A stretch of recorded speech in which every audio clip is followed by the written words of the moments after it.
Hello everyone, welcome to my channel Education and Job at the rate 94।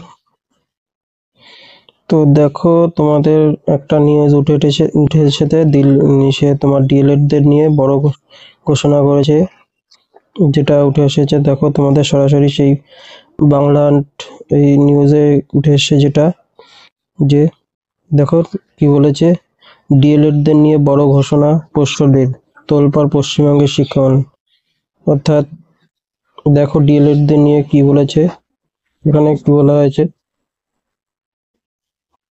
বাংলাহান্ট সরকারি ডেস্কের সরকারি নিয়ম অনুযায়ী রাজ্যের প্রতিটি সরকারি স্কুলে শিক্ষকদের প্রশিক্ষণ নেওয়া বাধ্যতামূলক। 2014 পর থেকে চালু হয়েছে এই নিয়ম।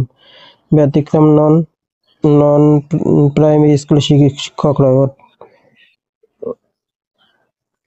তাই পশ্চিমবঙ্গ সরকারের নিয়ম মেনে প্রাথমিক শিক্ষকের পূর্বে ডিএলএড কোর্স পাস করা এখন বাধ্যতামূলক। এটা তোমরা সবাই জানো যে বাধ্যতামূলক আছে। আরো কি আছে দেখো, ডিএলএড যারা ভর্তি হবে নতুন, তাদের জন্য কোর্স ফি এবার অনেকটা বেড়ে যাবে, কারণ পর্ষদও এখন বেশি কোর্স ফি টাকা তারা নেবে। এবার ডিএলএড কোর্স নেবে নতুন এক ঘোষণা সেরে বলল প্রাথমিক শিক্ষা পর্ষদ। বিগত কয়েক বছর রাজ্যে ব্যাপক হারে বেড়েছে বেকার যুবতীর সংখ্যা। শিক্ষক নিয়োগে আটকে থাকায় বেহাল দশা রাজ্যের শিক্ষা পরিকাঠামো। যদিও এখনো চাকরি প্রতিমানত সুদিন ফেরার অপেক্ষায় চাকরির বড় অংশ। অর্থাৎ যারা টেট পাস করে বসে রয়েছে তাদের এখনো কবে ইন্টারভিউ হবে তার কোনো ঠিক নেই, সেটাই বলতে চেয়েছে আর কি। এর মধ্যে এবার রাজ্যের সরকারি ও বেসরকারি ডিএলএড শিক্ষা প্রতিষ্ঠান অনুমোদনের ফি সিদ্ধান্ত নিল প্রাথমিক শিক্ষা পর্ষদ। জানা যাচ্ছে একই সঙ্গে পুনর্নিবেদন ফিও বাড়ানো হয়েছে। শুধু তাই নয়, ডিজিটাল দুনিয়ায় চলতি বছর থেকে গোটা প্রক্রিয়া অনলাইনে জোর দিয়েছে। কিন্তু এইসব করে কি লাভ, যেখানে চাকরি বাকরিরই করুণ দশা। এত ডিএলএড চাকরি বাড়াতে যত ভাড়া বাড়াচ্ছে, দাম বাড়াচ্ছে, সবকিছু বৃদ্ধি হচ্ছে, কিন্তু চাকরি কোথায়। আরো কি বলেছে দেখো, পশ্চিমবঙ্গ প্রাথমিক শিক্ষকরা অধিকারিক জানিয়েছেন মূলত আসন সংখ্যার উপর নির্ভর করে প্রতি 2 বছর অন্তর পর্ষদকে অনুমোদন বা পুনর্বিনীকরণ ফি দিয়ে থাকে ডিএলএড কলেজগুলো। এবারে এক লাফে অনেকটাই বেড়েছে। এই একটা তালিকা প্রকাশ করেছে, দেখো কত টাকা করে এখন দিতে হবে। যে কলেজগুলোতে 50টি আসন আছে তাদের এখন দিতে হবে 50,000 টাকা করে। 100টি আসনযুক্ত কলেজে 1 লক্ষ, 150টি আসনের জন্য 1,50,000, অর্থাৎ 1.5 লক্ষ টাকা অনুমোদন বা পুনর্নির্মাণ ফি জমা দিতে হবে প্রাথমিক পর্ষদে। নিয়ম অনুযায়ী আরো কি বলেছে দেখো, ডিপ্লোমা এডুকেশন ডিএলএড কোর্স করানোর জন্য ন্যাশনাল কাউন্সিল ফর এডুকেশনটা এনসিটি থেকে নো অবজেকশন সার্টিফিকেট অর্জন করতে হয়। তারপরই পর্ষদের কাছে ফি জমা দিতে হয়। তবে ডিএলএড কলেজগুলি কোর্স করানোর অনুমতি দেওয়া হয়। ডিএলএড শিক্ষা প্রতিষ্ঠানগুলোর মান ও পূর্বদের ভবিষ্যৎ নিয়ে কোনো আপোষ করা হবে না বলেই জানিয়েছেন প্রাথমিক। এবার অনুমোদন ও পুনঃ নিয়ে জারি করা হলো নতুন নির্দেশিকা।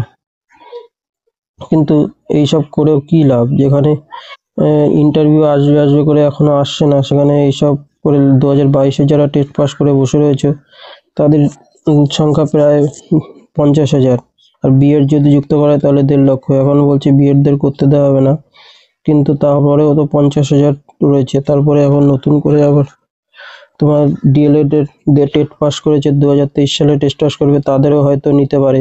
কিন্তু এত কিছুর মাঝে ফি বাড়াচ্ছে, এইসব করে কি লাভ, যেখানে চাকরি বাকরি এত নেই, সব কোর্স করে কি বসে থাকবে বাড়িতে। তো আমাদের যে মাননীয় পর্ষদ সভাপতি গৌতম মাল, তিনি বলেছিলেন যে প্রতি বছর টেট হবে। তো চাকরি যদি না হয় প্রতি বছর টেট করিয়ে কি লাভ, যেখানে চাকরি নেই। তাই আবেদন যে আমাদের রাজ্য সরকার রেখেছে যে প্রতি বছর টেট হচ্ছে, প্রতি বছর নিয়োগটাও যেন সঠিকভাবে হয়। আগামী দিনে কত স্কুল, প্রাইমারি স্কুল আরো বন্ধ হয়ে যাবে তার ঠিক নেই। কারণ ডেটা অনুযায়ী বলছে যে কত স্কুল, যে দ্বারা তোমাদের দেখাচ্ছি যে ডেটা অনুযায়ী যে প্রাইমারি স্কুল আগে কত ছিল এখন কত আছে। Primary school in west Bengal,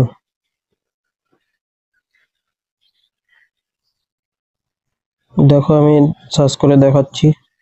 total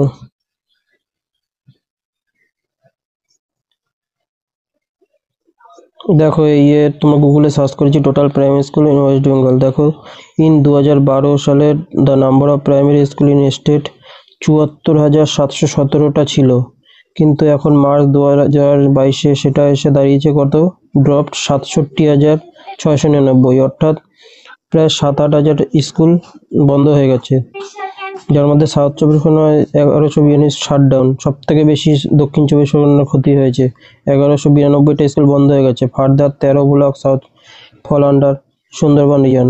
অর্থাৎ দেখতেই পাচ্ছ মোর দ্যান 7,000 স্কুলে প্রাইমারি স্কুল বন্ধ হয়ে গেছে। তাই এগুলো শিক্ষকের অভাবে সব স্কুল বন্ধ হয়ে যাচ্ছে, তারপরে যদি এখনো নিয়োগ না করে কিছু বলার নেই আর। তো আমি তোমাদের জন্য ইন্টারভিউ আশা করি তাড়াতাড়ি আশা করি খুব শিগগিরই 22-এর ইন্টারভিউ নোটিশ আসবে, এবং তোমরা তার জন্য এখন প্রিপারেশন নাও, কারণ নোটিশ চলে আসলে বেশি দিন টাইম দেবে না। তো এখন থেকে তোমরা প্রিপারেশন নাও। আমি আমার চ্যানেলে তোমাদের প্রিভিয়াস ইয়ারে যেসব কোশ্চেন জিজ্ঞাসা করা হয়েছিল সেগুলো আমি আপডেট দিচ্ছি। তো সেই সব আপডেটগুলো পাওয়ার জন্য, প্রশ্নগুলো পাওয়ার জন্য তোমরা আমার চ্যানেলটা অবশ্যই সাবস্ক্রাইব লাইক করো। তো থ্যাংক ইউ, আজকের ভিডিওটা এইটুকু।